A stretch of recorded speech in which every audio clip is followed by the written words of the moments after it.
Kesher the Yerov the Rebbe to make a סיום every day until 2 B'Ov from Rosh Chodesh Ov. First of all, we should be zoichet to have the סיום of Golos right away. Everybody should also give tzedakah, which is connected also together with the Inyan of סיום. We have the honor today to have a Choshev in German from the Choshev Melamdim in the Cheder, Manael from Gal Mנחem in Kem Geula, Harav HaChosid, Harav Chaim Berkowitz. He's going to make a סיום on Seder Zra'im, which nice.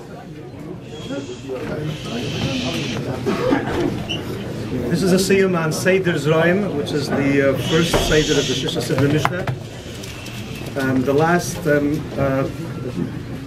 besides for the first Masechta, which is Masechta's Brachos, that has Gemara, all of them Masechtas are only Mishnayos. They deal mainly with Zra'im, with planting, and with halachas, dinim that are related to that, like the giving Truma, Meiser, also Arla, and other things, Kalayim and so on, that are related to Zra'im, to planting in the field. The last Mishnayos Masechta is Masechta's Bikurim. Masechta's Bikurim has 3 prakim, and then there's also a 4th Perek. Meaning is that, in a sense, it's not really part of the Mishnayos, because it's really a Tosefta, but the certain Mishnayos in it is there, it is included. The Mefarshim, like the Rav and so on, that explain the Mishnayos, don't really explain this Perek, but it is included over here, so I'll conclude with this Perek, the last Perek. The last Perek, which is the 4th Perek, is actually a hemshech. It's a continuation of the 2nd Perek of Masechtas Bikurim.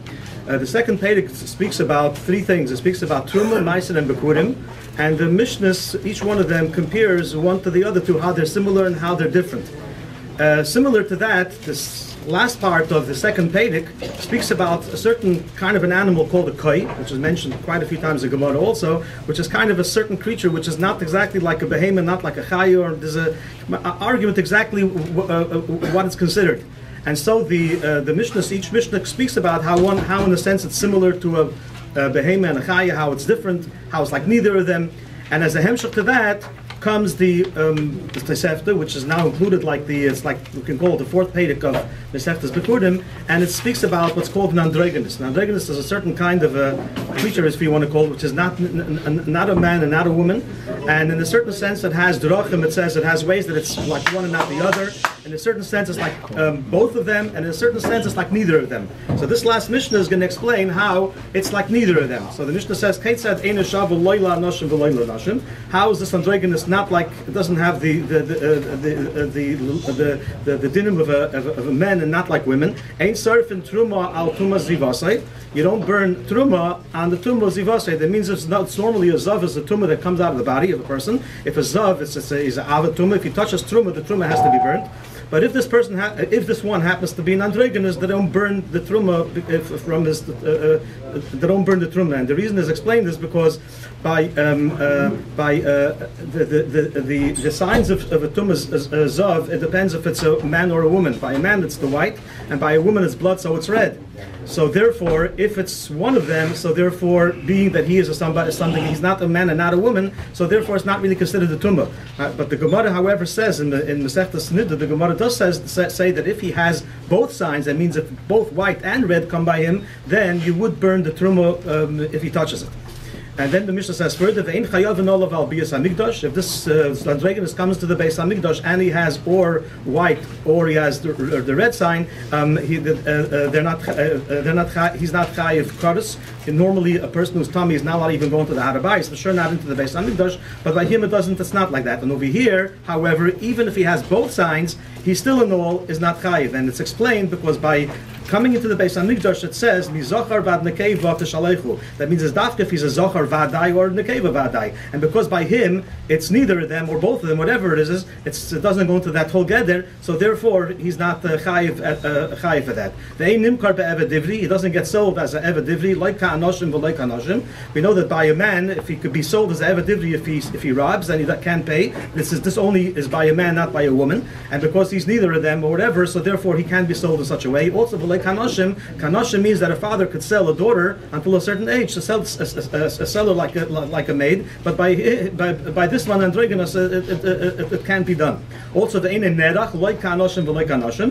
We know there's such a thing as erech. The erech is erki alai, if someone says. So the Torah tells us exactly the different levels of depending on the age level, and in every age level, it also depends if it's a man or a woman, because by him, it's neither of them, or whatever it is, so therefore it doesn't go into this whole category, and anyone that's going to say that he wants to give erech of this androgynous, whatever age he is and so on, he doesn't have to give anything. If a person says, he says that he wants to be a nazir, saying that this is not a man and not a woman, nazir, he's not a nazir, because this androgynous is not a isha, not a isha. Rabbi Yosef says, androgynous buried b'fnei atzmahu. And androgynous is a kind of creation by itself. And the Chachamim couldn't conclude if this is a isha or a isha. But there's something else which is different, which is called a tumtum. Einiken is not like that, because a tumtum is just, it's hidden, and there's a way that you can find out if it's a isha or a isha. Sometimes it's like a ish, and sometimes we'll find he's a isha. So with this we conclude this Mishnah just mentioning, because we're learning about Zra'im. We know Chassidus is mentioned in many places, many Maimarim from the Rabbeim, that the Inyan of a Zera is a seed, and the seed you put into the ground, and the seed can only start growing after it withers and rots, and then afterwards comes the unbelievable growth that comes afterwards, which is much greater than the seed that's in the ground. And we went through the Golus, we went through already much withering and everything else through the Golus, so we're ready for the ultimate Tzmicha, which is a Semach David Abducha, the Gulush Leima B'Karim Mamish. V'hadan Allah, say the Zra'im, v'hadan Allah, v'hadan Allah, say the Zra'im, v'hadan Allah, let's not say the Zra'im, how will make the Zra'im,